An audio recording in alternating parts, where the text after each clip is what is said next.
After a while of waiting, Multiverses is finally open to the public, and as a result, I've managed to play it. And I've got a few things to say about the experience. Obviously, the elephant in the room when talking about this new game is Super Smash Bros.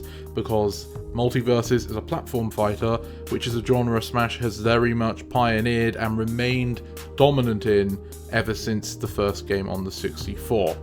This is not exactly a clone of Smash, however, and there are very clear, distinct design philosophies that Multiverses wants to prioritize a little bit higher than Smash. For instance, Smash Bros. Is a party game, but it has a strong community of competitive players that have formed around it. And many people have the opinion that Smash can be and should be played at a competitive level, which is more about a 1 versus 1 format. And that is the most common competitively pushed idea you see for Smash. With Multiverses, they specifically wanted to go for a 2 versus 2 cooperative format.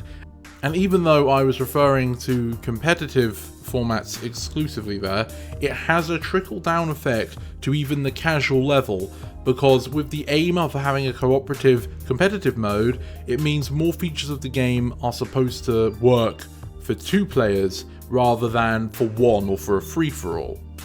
I myself am quite familiar with the Smash Bros. Series. I've played practically all of them except for the first one, and I think I can reasonably say I know a fair amount about how those games work. But going into Multiverses was only with good faith. I had no ill will towards the game, and I wanted to enjoy it. I played the Nickelodeon Smash Bros. Game a year ago now, I think, and unfortunately it didn't hold up for me, and based on the player count, I would say it didn't hold up for a lot of other people.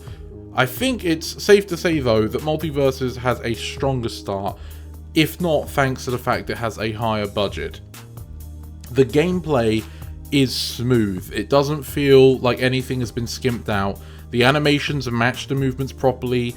The sounds that coincide with attacks and skills play, and they make sense. They're what you would expect to hear. It's very pleasant. The character selection is quite vast for the launch.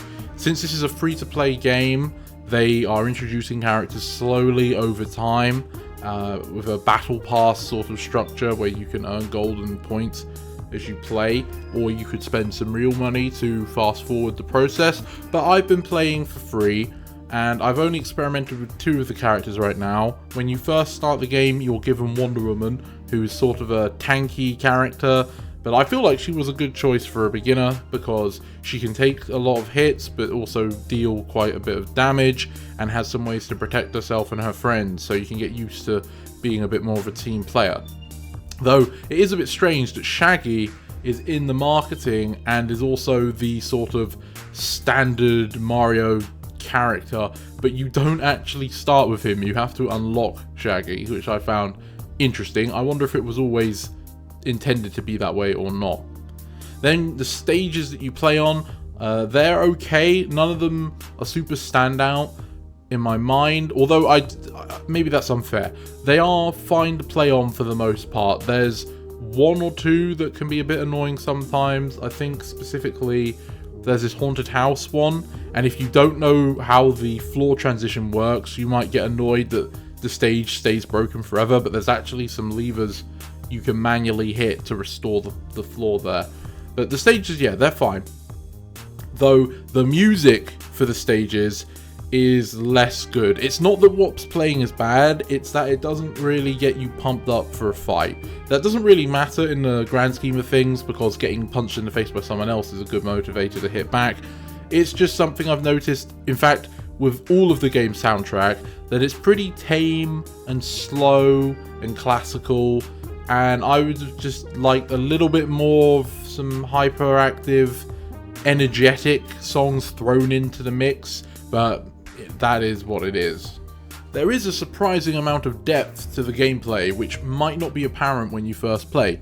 The characters in this game have 1 less move than in Smash Bros, both on the ground and in the air, and for their specials for the same reason.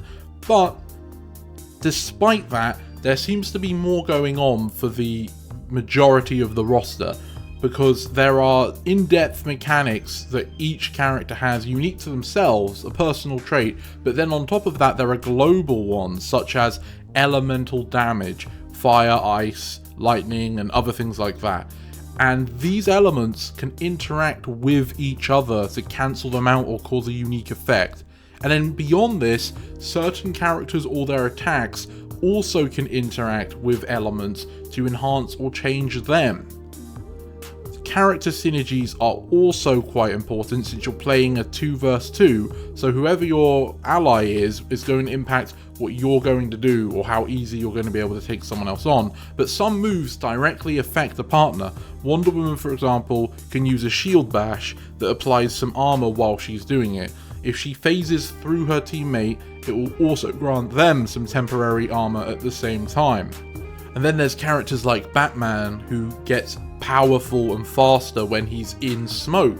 So if he can team up with a character or a stage that can provide smoke, it will make him better all around.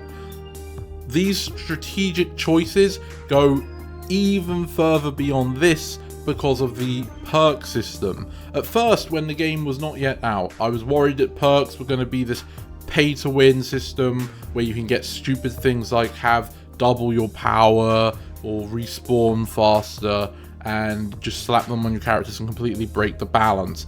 But that's not the way it works. Characters will gain perks as you level their character level, which is done just by playing the game, and they have a set list of perks that they will earn. Most of these are generic that other members of the cast can get, and as you level up, you'll even unlock the ability to start mixing and matching the perks. But importantly, these perks only have a minor effect that gets slightly better if both you and your ally have the same perk equipped. Because of this though, there's another layer to plan, because you need to think with your teammate, what perks do we want and are they worth doubling down on for even greater effect? Then there is unique perks. Each character can equip one unique perk, and they usually, I think, have 3. And these will change something about how the character plays fundamentally. So with Wonder Woman, she has one that changes her grapple to become a grapple that also has a powerful damaging hitbox at the very tip of it, which means you can start using it instead as a kill move rather than a combo starter.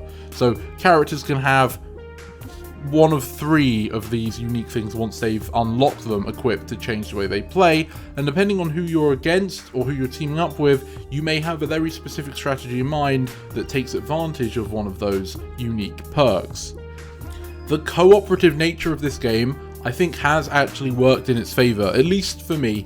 I've only been playing at the low level, not ranked, not competitive, just the standard 2 vs 2 matchmaking. But I've had a fairly good time so far. Compared to Smash, I think it's fairer to say that it gives me a more chill vibe, more relaxed. Since you're with a partner, the pressure on you to perform is not as high because it's shared between the 2 of you.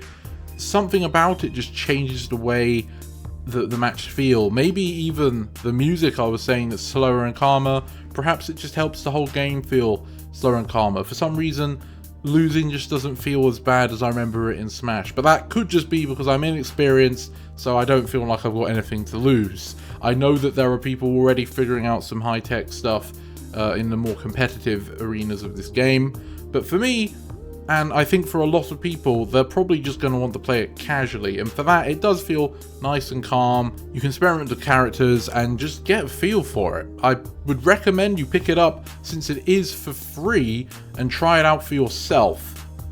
Just don't expect it to be exactly like Smash. This game wants to encourage 2 vs 2, and if you allow yourself to give it a chance, you might enjoy it quite a bit. If anything, the novelty of having Shaggy fighting LeBron James is always something funny to look at. Anyway, that's all I had to say for Multiverses in this video, so thank you for watching all the way to the end. Have you played the game? If you have, let me know down in the comments below. Who was your main? Is it better than Smash? That sort of thing. I hope you have a great day, and to see you next time. This is the Mighty Emperor, signing off.